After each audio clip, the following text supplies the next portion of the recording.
Good afternoon all. Welcome to Talk to Internal Audit, our special Facebook live stream dedicated to all things internal audit. For those of you who don't know, I am Anton Constantinou, content editor for the Institute and our live stream technician. Basically, I'm the person who's normally behind the scenes, making Liz the wonderful presenter that she is and ensuring that everything goes to plan, although we do have a few hitches here and there. So why am I here today? Well, as Liz will explain to you very shortly, it is Risk and Focus launch week.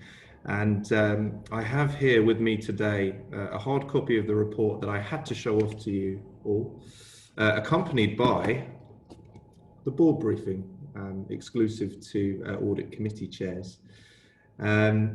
So without further ado, I would like to hand you over to co-presenters Liz and Derek, who will take things from here.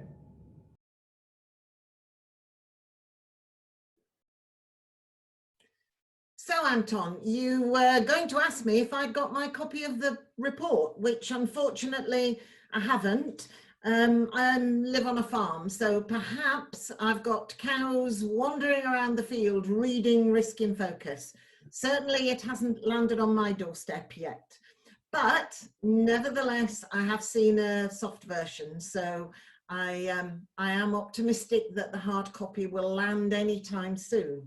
So the show must go on. Welcome. Hopefully you've grabbed yourself a cup of tea, joining me for a chat around how we will continue to support each other through the key challenges. And some of those challenges are absolutely articulated today in our Risk in Focus 2021 report.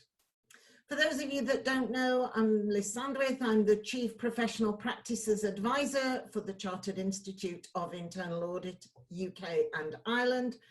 And as you've already heard, I'm joined today by Anton, our content editor and live stream technician, and he doesn't do all those wonderful things for me, but Anton, the £5 is in the post, so thank you for your very kind compliments. And I'm also joined by my faithful co-presenter, Derek Jamieson, the Institute's Regional Director, with whom I'm going to be discussing today Risk in Focus 2021. But just to remind you, Chartered Institute of Internal Auditors is the only professional body dedicated exclusively to training, supporting and representing internal auditors in the UK and Ireland. We have approximately 10,000 members in all sectors of the economy in all parts of the UK and Ireland. And our members are part of a global network of some 200,000 members in 170 countries, all working to the same international standards and code of ethics. So if you haven't guessed, what we are looking at today is Risk in Focus 2021. We're going to do a bit of a summary on it. And this is one of the skill sets that we need as internal auditors, which is foresight. So we will be looking at the top 10 risks and hopefully encouraging you to have conversations with your audit committee, your CEO and senior management around whether or not these risks are on risk registers in your organization and also internal audits, operational and strategic plans. So we launched our Risk in Focus 2021 this week, exploring business critical risks faced by organizations in the year ahead. With the world as we know it being upended by coronavirus, it was only right that we put a COVID lens on this year's report. A lens which is carried in the form of a microscope theme, as you will have gathered from the cover that Anton has just shared with you. Now, I know you're all dying to hear mine and Derek's analysis of the report, and that's what we're going to move forward to look at. What I would say to you is have a look on social media, because we have a brilliant video that gives you a short 2-minute focus on what the top 10 risks are, focusing predominantly on 5 and giving you some headlines under those 5 risks.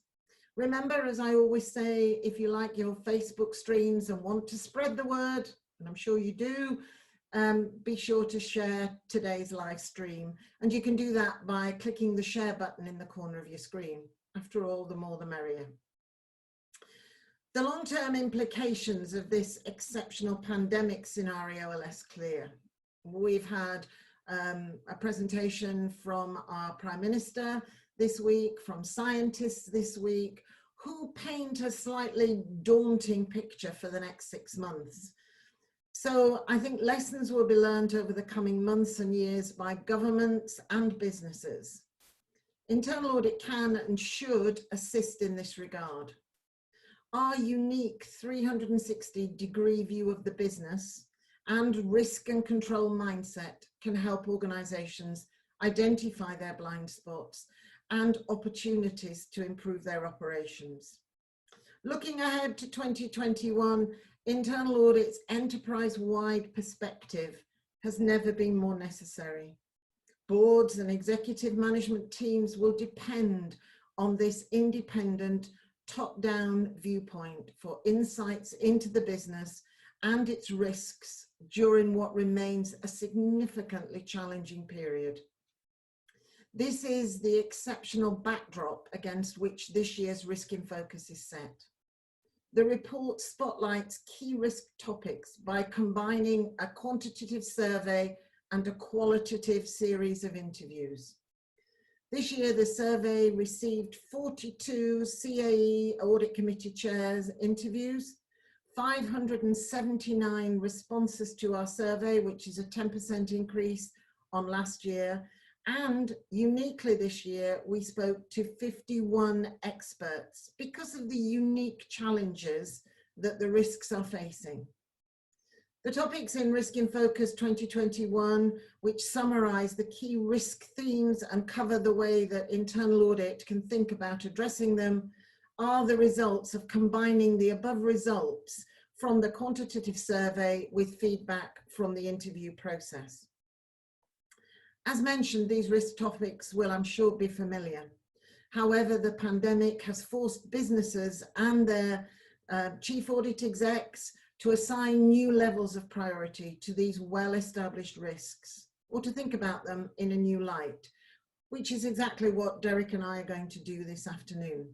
So just to give you the headlines, the 2021 topics are information security, regulatory forbearance, strategic relevance and the digital imperative, liquidity risk, cost-cutting amid depressed demand, managing talent, staff well-being and diversity challenges, disaster and crisis preparedness, lessons from the pandemic, rising nationalism and social tensions and unprecedented economic volatility, supply chain disruption and vendor solvency, fraud and the exploitation of operational and economic disruption, climate change, the next crisis. So if you're just joining us, welcome today to our live stream, Talk to Internal Audit. Today's theme is Risk in Focus 2021, a summary. And we're introducing our annual report that was published earlier this week, what the top 10 risks are. Do they resonate with you and your internal audit function within your organization? Perhaps not surprisingly, cybersecurity remains at number 1. But what are the other 9? So let's reflect for a moment before turning to Derek on the comparison between 2020 and 21 in terms of risk. Climate change continues to be a key risk, but perhaps not as high up the top 10 as one might have imagined, hoped, in terms of internal audit focus. Cyber threat depends on the weakest link in the organization, and the weakest link is always people. And as we are working more and more remotely with only smaller elements of a hybrid working environment, we need to be sure that the security of data, information within our organization is held. So Derek, may I now turn to you and ask you for your initial thoughts on Risk in Focus 2021. What do you think we got right? Are there any surprises? And were there any wow factors? Derek. Thanks, Liz. Before I start, it's just good to know that you classify me as one of the faithful. So I'm very much a faithful person there. Good afternoon, and afternoon everybody else as well. I have my cup, I have my milk in it this week, no coffee. Unfortunately, I've got man flu this week and I need to take care of myself. My reflections, compared to last week when we were talking about last year's report, I think everything I was looking for has turned up in the top 10, but maybe not in the place I thought it might be. Am I concerned about the placing? Possibly not. It's more about it being there on the chart, I think. Before I get into the detail, I was very pleased to hear a 10% increase in the response rate this year. I personally, when the survey was being undertaken, was worried that at the time of the crisis, people wouldn't have time to complete the survey or the inclination to do so. So I'm actually delighted it's gone up in terms of response rate. I thought it might go down. That probably tells us quite a lot about the value of the survey, so I'm really delighted about that. Overall, as I say, most, if not all the subjects were there, as I expected, probably not in the same place. I categorised the risks that were there into two. The more operational topics, the ones that we know and love, if you like, the cyber security, regulatory forbearance or regulatory compliance, if you like, liquidity, supply chain disruption, fraud, and crisis management, which at the end of the day is an operational risk management process. And the strategic ones, and I'll explain what I mean by strategic in a sense, but in a second rather, but strategic relevance, digital imperative, that very much is a strategic issue for every organisation now. Nationalism, social tensions, economic volatility, again, we could treat that as an operational risk, but in actual fact, this is a long-term thing. Nationalism is not going away for in the next 2 minutes. Social tensions will ebb and flow, but they're not going away for in the next 2-3 years. And economic volatility, I would bet anybody this will continue for a period of time. Talent, staff wellbeing and diversity, I've categorised as strategic as well. We can treat it as an operational risk and deal with short-term measures like how to cope with staff and how to help staff during the crisis. But this is changing. This whole environment is changing now. And if we don't treat people right now and treat them correctly now, the right way for the organisation, they won't be here in 3 or 4 years' time. They'll be somewhere better. So it's strategic. But the big one for me is climate change. I'll become a broken record here, but I'm quite happy to be so. Climate change is the crisis in waiting. And I'll talk in a minute about why I don't think it needs to be a crisis for internal audit, but it could be if we don't take some action soon. So that's my basic categorisation. Topics for me, Liz, off the top of the head in terms of the operational topics I mentioned there. Certainly cyber, we can't get away from the reality of cyber, the impact of working at home, etc. What does that do for the cyber profile, if you like, and are we being taken advantage of? And I can latch that into fraud, taking advantage of the current disruption, taking advantage, again, of potentially slightly weak mechanisms here, control mechanisms. I'm sure you'd like to talk about cyber, Liz, and as we did last week, I'm going to turn the questions on you sometimes here. So what's your view about cyber and fraud? I think that's a really good question. Cyber is becoming perhaps a little bit of a regular occurrence. You know, it's there always at the top.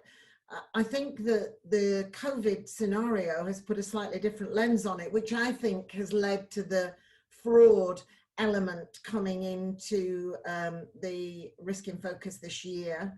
And I think it's about making sure that when people are working from home, and I think we rushed into with the lockdown, suddenly everybody working from home who perhaps hadn't ever worked from home before. And that ability to look up and go, oh, I got this weird email. Is it okay, do you think? Or should I report it? Has gone. So we're now making decisions alone almost some of the time. So that continuous need to remind people of the risks around cyber and how they link into fraud, phishing emails. I read something probably around May time that said the number of phishing emails had increased, and that was between March and May by something like 666%. And, you know, potentially every one of those could be a risk to our organizations. So, you know, it's about making sure that we remember those sorts of things. And I think one of the things as internal audit we need to do is just refresh our fraud risk assessment, be very mindful of where the areas of greatest fraud risk are within our organisation, so that when we do audits in those areas, we are just mindful of the potential risks and we don't forget the fraud risk. Those are my sort of thoughts, Derek. Thanks, Liz. Just on the fraud risk assessments, certainly in my experience over the years, it was not often the case that you saw a good fraud risk assessment in the organisation. So maybe a quick and dirty audit to say, where is the fraud risk assessment? Has it been updated? Does it reflect reality? Would be a useful piece of audit work if it hasn't already been undertaken in the last few months. I think the reality, having heard certain MPs and Prime Ministers talk this week, I think the reality now is we may be working from home last week, maybe coming back to work next week, and we may be back at home the week after as we enter phase 2, 3, 4, whatever of the virus and the crisis around it. So it's going to be a very flexible management structure and control framework here to support it. So absolutely cyber key issue. But again, it's an operational issue that's been there forever and probably will never go away because we do this work as an organisation. But is it constantly going to be our number one? I wonder, to be honest. The other topic I was going to bring up was about liquidity.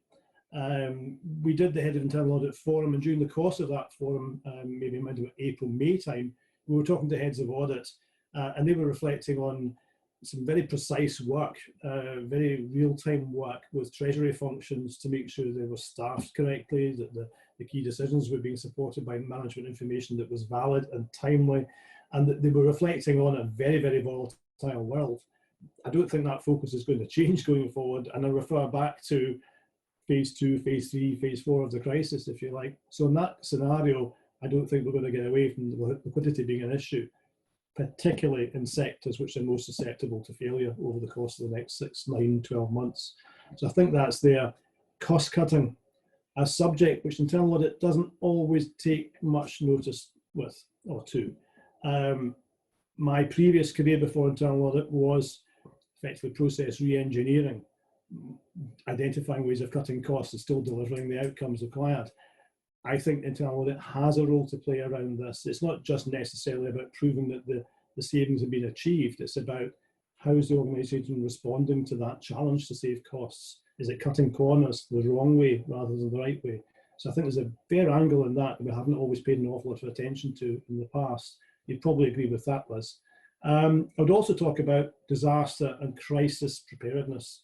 That's the one that we obviously expected to turn up in the list this year. It's been a crisis, we had to respond to it. I'm now going to turn to a slightly strategic perspective here. If our crisis management processes were tested in the last 6 months, it was very sudden and hopefully they came through with flying colours, but probably didn't in some senses. They're going to get tested again with what I would suggest is the number one strategic risk, which is climate. Are we ready? Do we need to have crisis management for climate change? Or we, as organisations and the internal audit functions within them, are we going to help try and avoid the crisis that might hit our organisations individually if we haven't looked up, seen what's coming, done the risk assessment, looked at the opportunities for us going forward and followed a different path? And I think that's absolutely key. Using the lessons out of this crisis, making sure crisis preparedness is there, but avoiding the crisis that might attack that particular organisation. Does that resonate with you, Liz? Absolutely, it does, Derek. And I think it's a topic that, you know, as you've articulated, we've been, you know, front and centre for the last 6 months. And I think it's got to be something that we remember moving forward and we've learned the lessons from. I just want to talk about managing talent, staff wellbeing and diversity, because I think this, you talked about it being a strategic risk. I think it's a strategic and operational risk is this one. And one of the things that occurred to me as I was reading this and thinking about it was this absolutely applies to internal auditors, not just the organisations in which they audit. There's reference to demand for digital skills in terms of, you know, the challenging environment. And I think that's very much what we've been talking about over the last 24 weeks at our Heads of Internal Audit Forum. And I know, Derek, and I think it was you that coined the phrase that, you know, moving forward, data analytics is not negotiable. Internal audit has really got to up its game in this digital space. And I think here, seeing it as a risk and then thinking about it from an internal audit perspective is a great way of looking at it. And I think, you know, staff well-being, internal auditors also, you know, have difficulties at times working remotely, being alone, out on the road, you know, in the days when we were out on the road. So staff well-being applies to internal auditors just as much as it does to any and everyone within your organization. And I think as well, one of the things moving forward is the diversity challenge, and our internal audit magazine that's out at the moment has a great piece on diversity and inclusion. That is also a key thing for internal audit to bear in mind, not just in their organization, but also in their team.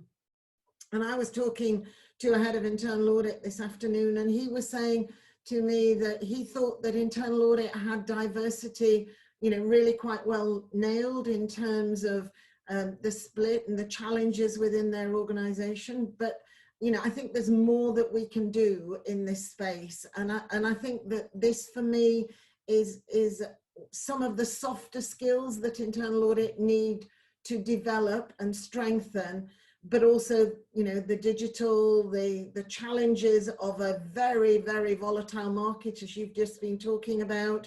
You know, people used to join internal audit and maybe thought they'd be there for, like me, 30 years, who knew? But actually, I think that everything is changing almost daily. So I think there is something there that we need to be mindful of as we move forward. What do you think, Derek? I couldn't disagree at all, Liz. I was talking about this in a strategic sense, but there's absolutely an operational sense here, but it does have a strategic impact as well. Just worth saying before we go any further that we are talking about Risk and Focus 2021, the report that's just out this week. What are the top 10 risks identified? Do they resonate with you, your internal audit function, and your organisation? Perhaps not surprisingly, cyber risk is number one again this year, but what are the other 9? That's what we're talking about just now. Going back to HR or people, if you like, Liz, 100% it's an operational issue for people just now. But I'm still going to come back to the strategic sense as well and say, what do we need in 5 years' time? What does internal audit look like in 2025? A separate subject we're talking about just now as well. And yes, we do need the digital skills, and we need them in abundance now, to be honest. We do need the ability to audit change and have that as a competency across the whole team, potentially.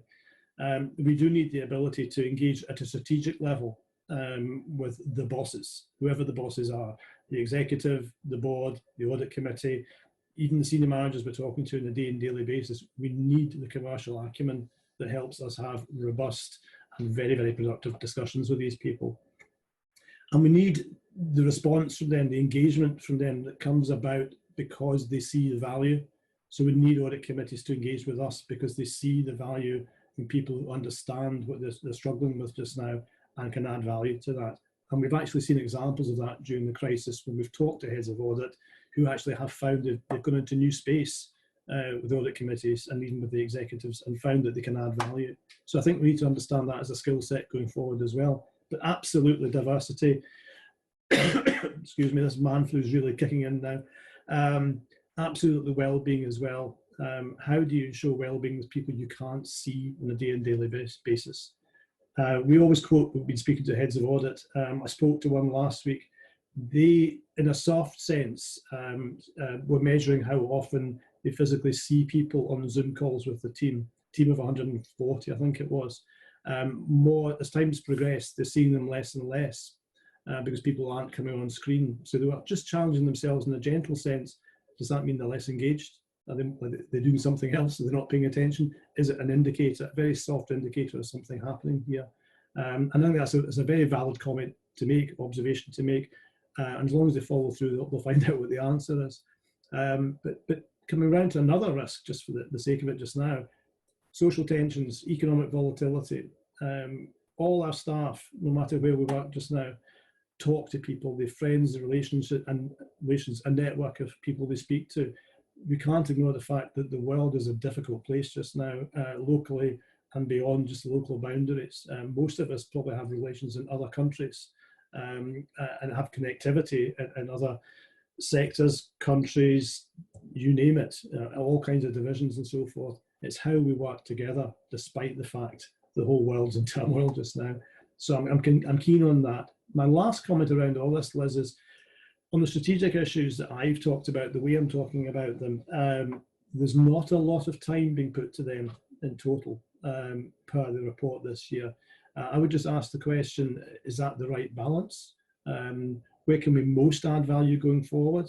If we have really good, strong strategic discussions with management and executive and the audit committee, can we not add an awful lot of value? Your thoughts, Liz?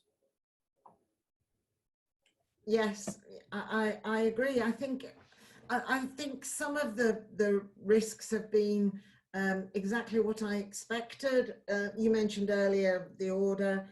I'm less concerned about the order. I'm more concerned about whether we have nailed on the head some of the absolutely key ones. I think that if you take the time, and I would ask you to take the time to read the report, you can see how they weave in among each other and where there is some real overlap. So Derry's just mentioned social tension and unprecedented economic volatility. I think that you can see the link in with supply chain and vendor solvency, cyber, regulatory forbearance, all of those sort of come in there.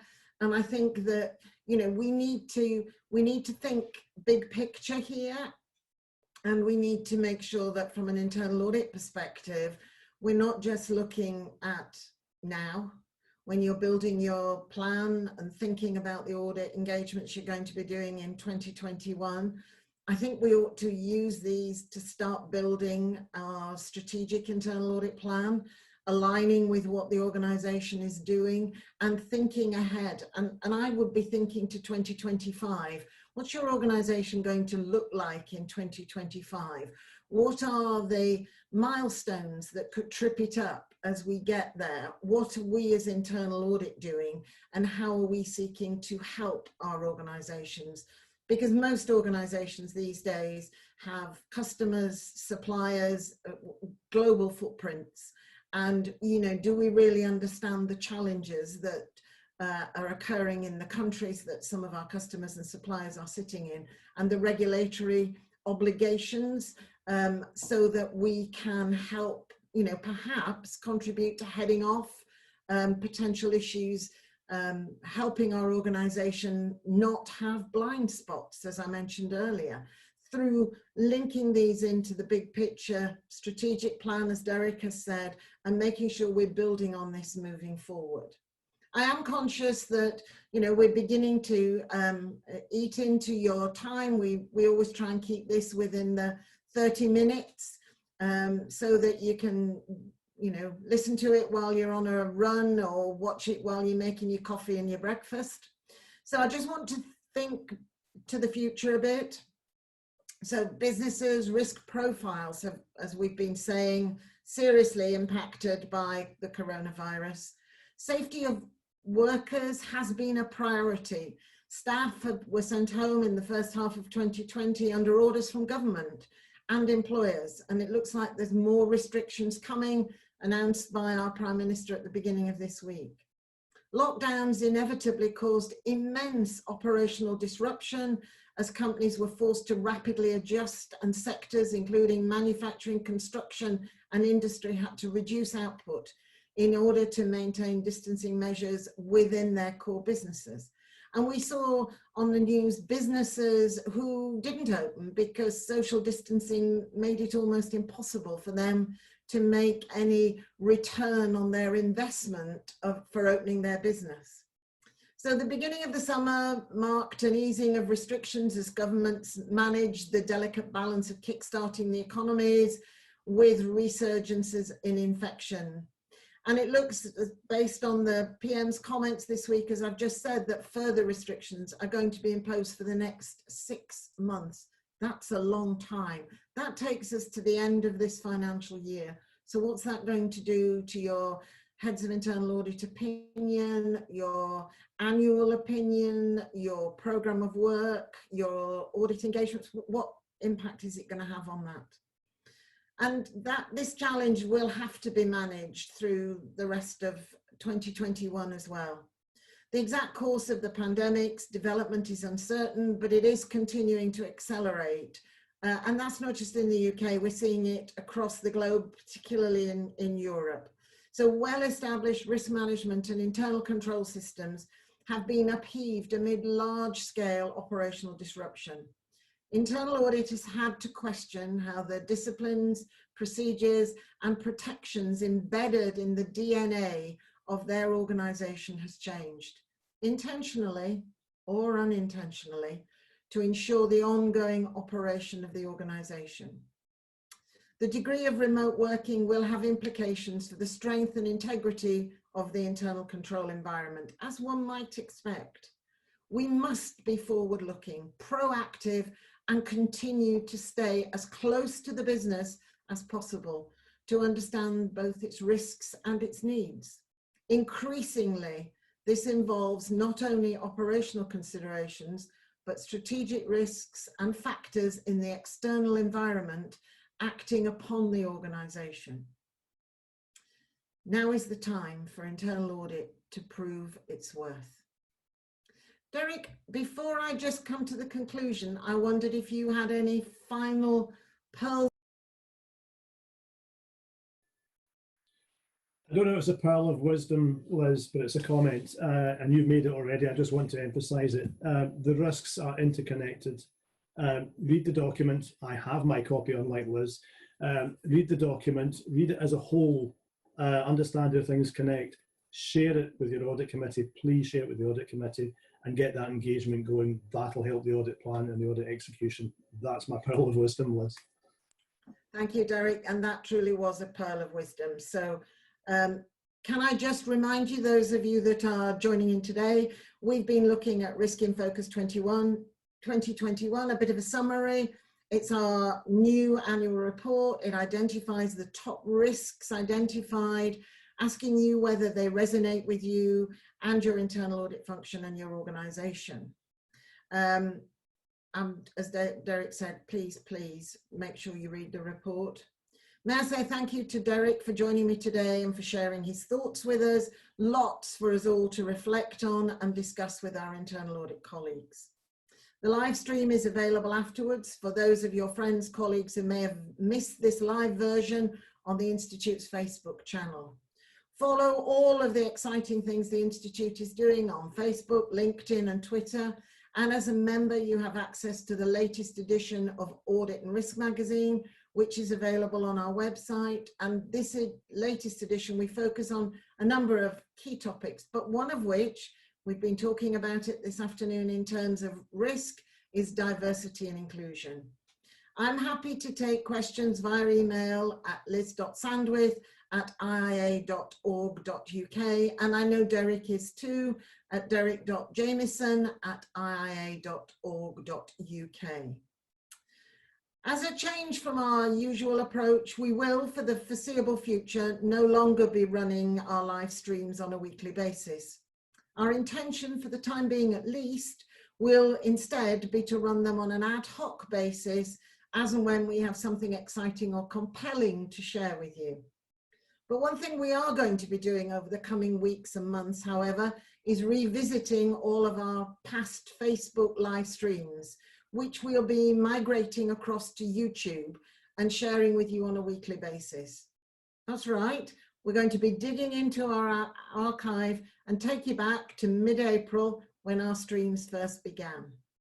Needless to say, Derek and I will still be here for you as and when you need to chat. We're going nowhere.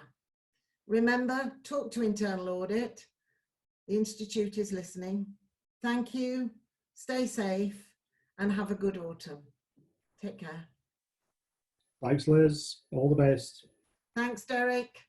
Bye.